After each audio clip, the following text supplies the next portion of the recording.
sa lahat ng mga kubyertos dito sa Pilipinas. Tiyak, sa antigong kutsara at tinidor na ito kayo, mapapanganga. Ang halaga kasi nito, hindi bababa ng 1,000,000 piso. Pagmamay-ari kasi ito ng ating pambansang bayani, si Gat Jose Rizal. Dahil sa signature ni Rizal, dahil hinahawakan niya ito, sobrang rare talaga. Bago sumapit ang 165th birthday ni Rizal, ano pa kaya ang iba pang mga lihim niya na ating matutuklasan sa mga naiwan niyang gagamitan? Ito ay nasa 107 centimeters na akma dun sa kanyang height na around 5'2", 5'3". Para akala mo nakatype pero cursive ang gamit niya, no? Ibig sabihin, analytical thinker siya. Kung may naghahanap ng DNA ni Rizal, ito yung pinakamagandang source ng DNA kasi nandyan yung laway niya sa loob. Ang kutsara at tinidor ni Rizal nakatakdang isubasta sa auction house na ito sa Makati. Ang patunay raw na siya talaga ang nagmamay-ari nito.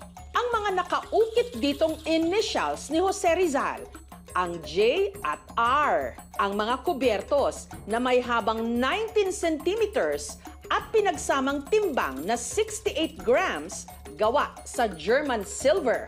Actually, hindi siya talaga silver. Ang composition nito is like 60% alloy, 20% zinc, 10% nickel. Mababa talaga yung value nito. Alam natin si Rizal, tight yung allowance niya, baka hindi niya ma-afford yung tunay na silver.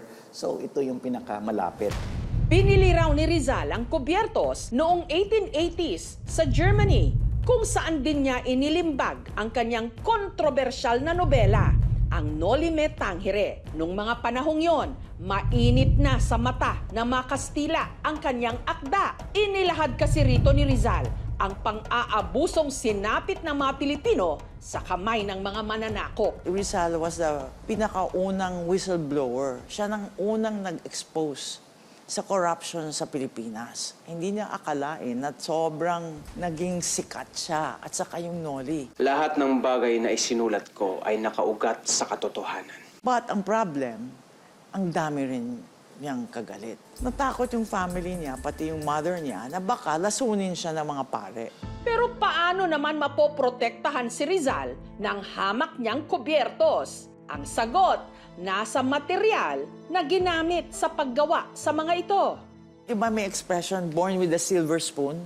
Kaya naging sikat yung silver kasi nakaka-detect siya ng mga lason. Because the most popular lason was arsenic. So pag may kinain kang sabaw or whatever, umiitim, nag-iimba ng kulay. That's why, meaning, nakadala siya ng sarili niyang kubyertos. Kapag na-expose din sa isang mainit na environment, nagre-react ito lalo-lalo na sa nickel. Kaya ito nagkakaroon ng dull, dark, and yellowish stain. Ang value talaga nito, it's historical significance. Matagal na itong hinahanap ng mga historian. Never talaga lumabas. Hanggang isang araw, tila inihain na lang ito sa kanilang lamesa. Yung mga apo ni Leoncio Lopez Rizal, kapatid ni Rizal, dumating and then nagdadala sa spoon and fork.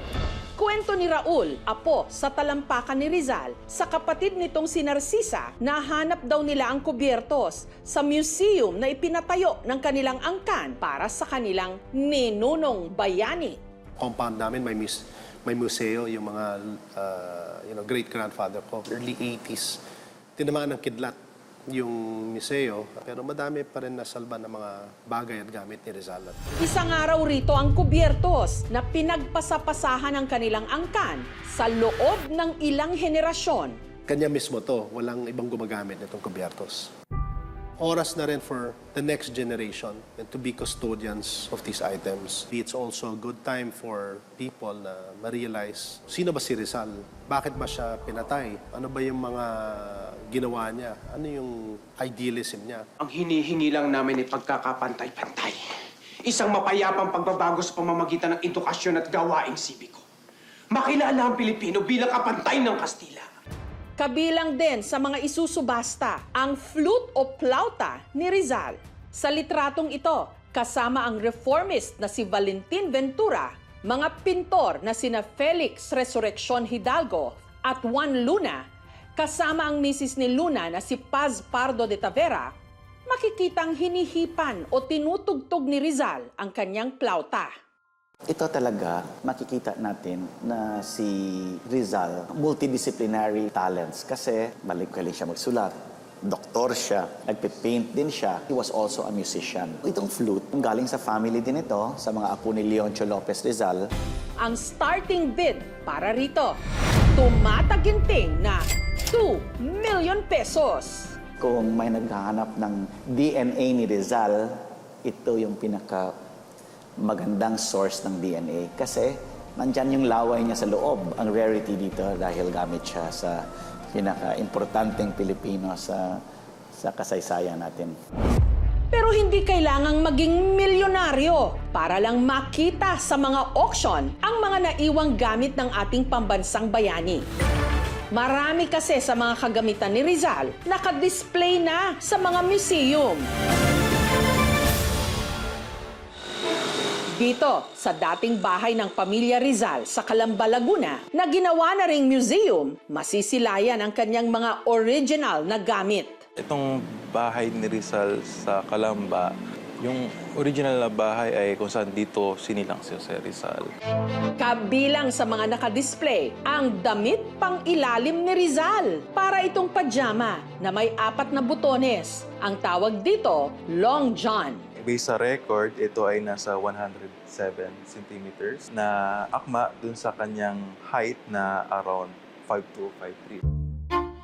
Yung Long John na kilala sa London ay isa sa mga sikat na pangloob nung 19th century or even earlier. Sa Pilipinas, ang counterpart niya, yung salawal. Maluwag, loose, kasi mainit. Pero sa Europe, thick na parang thermal attire siya kasi malamig.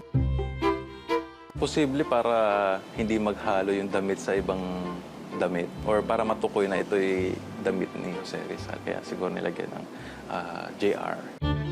Pinaka-iingat-ingatan nila ito, nakalagay sa isang glass case. Hindi namin to nilalaban kasi pwede makapekto sa tela yung chemical na pwedeng ikasira pa niya. Makikita rin dito ang kanyang top hat o sombrero at jacket.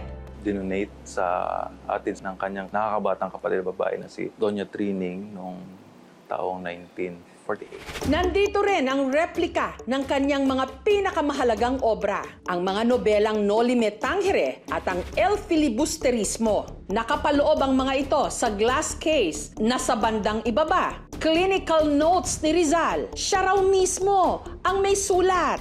Ito yung Apuntes de Clinica o Clinical Notes nung siya ay nag-aaral pa sa Europa noong 1883 hanggang 1884. Espanyol ang lengguwahe. Ipinabasa namin sa marunong mag-Spanish ang mga nilalaman nito. Itong sinulat niya, medical report, no? Ng isang pasyente. Ang sabi dito ay empleyado siya, soltero, so matandang binata, pero nagrereklamo daw na masakit ang tiyan, 5 taon na daw itong nakakaapekto sa kanya. At yun ang ikinonsulta niya kay Dr. Rizal. At alam nyo ba na mula lang sa kanyang sulat kamay, matutukoy rin daw ang personalidad ng ating pambansang bayani? Ang clinical notes ipinasuri namin sa isang graphologist o eksperto sa pagsusuri ng sulat kamay para raw matukoy ang mga katangian, ugali at pati na ang pagiging tunay o authentic ng isang dokumento. Ang ganda ng sulat niya kasi walang erasure, naka-right word slant. Ang hilig niya ay pag ganito, no? Right word. Ibig sabihin, he is a very sociable person, friendly, romantic, loving person. Pero dahil nga ang kanyang in-between letters ay consistent from the beginning until the end, selective niya sa tao na kasalamuhan niya, bagamat friendly siya sa lahat. Ang baseline, ibig sabihin, nakaupo lahat yung letters doon ng napaka-rigid, perfectionist. Para akala mo nakatype pero cursive ang gamit niya. Ibig sabihin, analytical thinker siya. O diba, pati sa kanyang mga sulat kamay, may mga kwento. It's very important, one, to keep history and memory alive.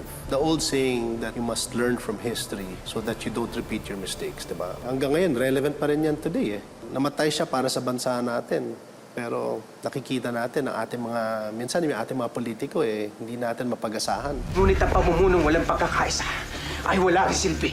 If we come up with, paano kaya anong gagawin ni Jose Rizal sa panahon ngayon? Kaya ba ni Rizal ang nangyayari ngayon sa gobyerno? Maisip ba naman ni Rizal mangurakot? Or maisip ba ni Rizal na walang gagawin pag may nakikita siyang mali? Yun ang meaning in life ni Rizal Kung makapagsasalita nga lang ang mga gamit ni Rizal, ano pa kayang mga lihim ang mabubunyag? May pagtatapat ako sa iyo, Katoto. Hindi sapat ang edukasyon lamang para makita ang rosas.